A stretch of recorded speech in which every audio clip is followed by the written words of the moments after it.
kejutan kali. Ternyata gue juga setuju sama Uwas soal ini. Sama sekali bukan kejutan buat saya. Yang menjadi kejutan buat saya justru adalah bahwa Anda itu kok bisa bersepakat dengan orang yang beda agama terkait dengan iman Anda. Saya terus terang tidak akan pernah sepakat dengan orang yang berbeda keyakinan dengan saya untuk hal-hal yang terkait dengan firman Tuhan atau keyakinan yang saya miliki. Jadi pada pernyataan pertama ini saya justru terkejut bahwa Anda bisa sepakat terkait iman Anda dengan orang yang beda keyakinan. Mari kita lanjutkan, saudara. Bahwa kalau gue mungkin sebutnya ada unclean spirit, oke, di patung. Halo.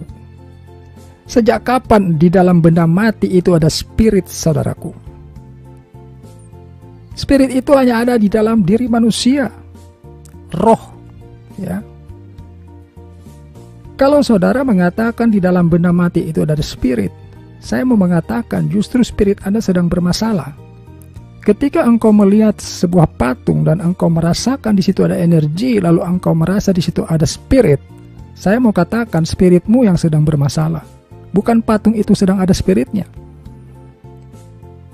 Benda mati ya benda mati, saudaraku. Ya, tidak ada apa-apanya di dalam benda mati. Ketika engkau menjadikan benda mati itu sebagai sesuatu yang engkau sembah, engkau yang bermasalah, bukan benda mati itu yang bermasalah. Bukan karena benda mati itu ada spirit lalu engkau menyembah dia. Spiritmu sedang terganggu maka engkau menyembah benda-benda mati itu, saudara. Mari kita lanjutkan lagi. Ketika patung yang dibuat oleh manusia disembah. Wait. Sebelum lo mau komentar, lo harus baca dulu. Ini again buat orang-orang yang mengakui sebagai pengikut Yesus. Oke?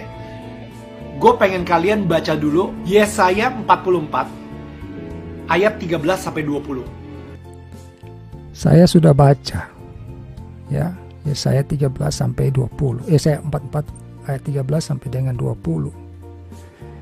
Saya kira Daniel ini terlalu terburu-buru di dalam memberikan suatu kesimpulan. Firman Tuhan yang ada di dalam Alkitab itu tidak berdiri sendiri, saudaraku. Ketika engkau membaca sebuah ayat, engkau harus tahu perikopnya mengenai apa. Belum lagi nanti engkau harus kaitkan dengan ayat-ayat lain sebagai pendukungnya.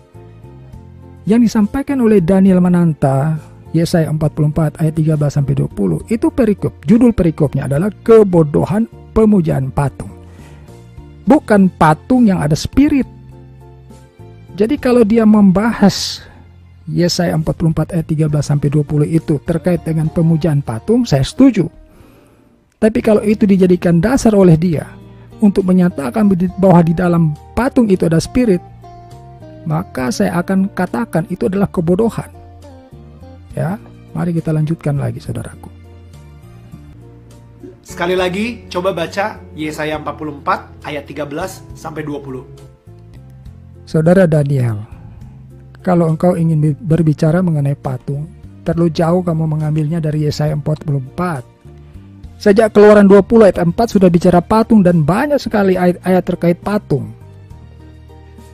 Di dalam Keluaran 20 ayat 4, firman Tuhan berkata di sana, jangan membuat bagimu patung yang menyerupai apapun, yang ada di langit di atas, atau yang ada di bumi di bawah, atau yang ada di dalam air di bawah bumi.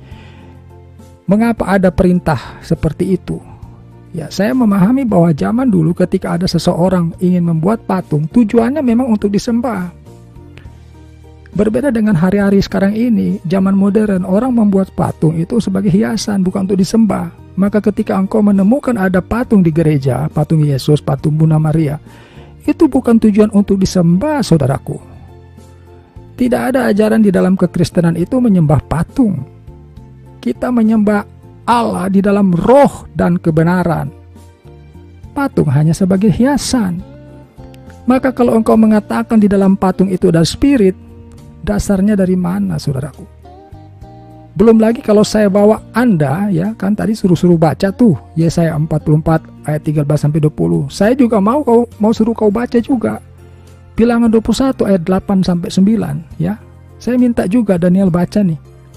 Bilangan 21 ayat 8 dan 9. Maka berfirmanlah Tuhan kepada Musa, buatlah ular tedung dan taruhlah itu pada sebuah tiang. Maka setiap orang yang terpagut jika ia melihatnya akan tetap hidup. Ayat 9-nya bilang begini, lalu Musa membuat ular tembaga. Garis bawah itu, perhatikan baik-baik saudara. Lalu Musa membuat ular tembaga dan menaruhnya pada sebuah tiang. Maka jika seseorang dipagut ular dan ia memandang kepada ular tembaga itu, tetaplah ia hidup. Ular tembaga yang dibuat Musa itu patung bukan? Itu kan sejenis patung. Kalau kita melihat dari Keluaran 20 ayat 4 tadi kan jangan membuat bagimu patung yang menyerupai apapun yang ada di langit, di atas, atau yang ada di bumi di bawah, atau yang ada di dalam air di bawah bumi. Apakah Tuhan sedang melanggar firman-Nya sendiri? Jadi kita jangan sempit melihat. Ya, kalau kita mau bicara begini, jangan ambil sepotong ayat lalu buat kesimpulan. Ya. Nah, kita lanjutkan lagi apa yang dikatakan Daniel ini.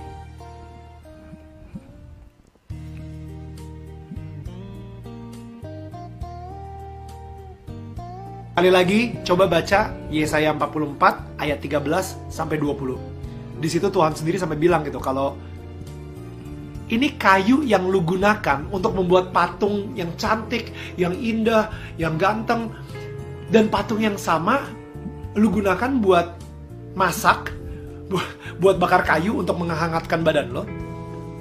Dan abis itu patung yang sama yang lu gunakan tiba-tiba lu sembah-sembah. Itu bodoh. Again, bukan gue yang ngomong. Yesaya 44 ayat 13 sampai 20. Ya, betul saudaraku. Bodohlah orang kalau buat patung kemudian menyembahnya. Saya juga katakan bodoh juga kalau mengatakan di dalam patung ada spirit. Tidak benar itu, ya. Jangan kita membuat opini yang menyesatkan umat. Apalagi kamu membawa umat Kristen dalam hal ini, ya kan. Benda mati itu tidak ada spirit, saudaraku, ya. Percayalah akan hal itu. Kalau engkau merasakan di dalam sebuah benda mati, sebutlah misalnya patung ada suatu energi, ya, ada spirit di sana. Saya katakan spiritmu yang sedang bermasalah. Bukan di dalam patung itu ada spirit, tapi engkau yang sedang bermasalah dengan spiritmu. Itulah mengapa Tuhan murka ketika ada orang membuat patung dengan tujuan untuk menyembahnya. Karena spiritmu jadi error. Spiritmu bermasalah. Tuhan tidak mau engkau celaka. Ya, Tuhan mau spiritmu benar, lurus, tegak lurus dengan firman Tuhan. Jadi dalam hal ini, kemarahan Tuhan itu adalah terkait dengan menyembah patung. Ya, memang kalau kita membuat patung yang tidak ada gunanya juga sebaiknya ya nggak usah juga, ya kan?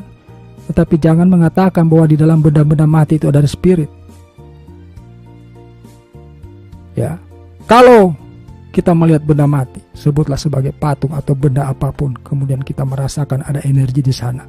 Sekali lagi saya katakan spiritmu yang sedang bermasalah. Apalagi sampai engkau menyembah benda-benda itu. Jadi inilah tanggapan saya atas apa yang disampaikan oleh Daniel Mananta. Konten dia ini telah ditonton lebih dari 2 juta orang. Ya, semoga 2 juta orang itu dapat menemukan video saya ini juga untuk membuat perbandingan dan mendapatkan pengertian yang benar.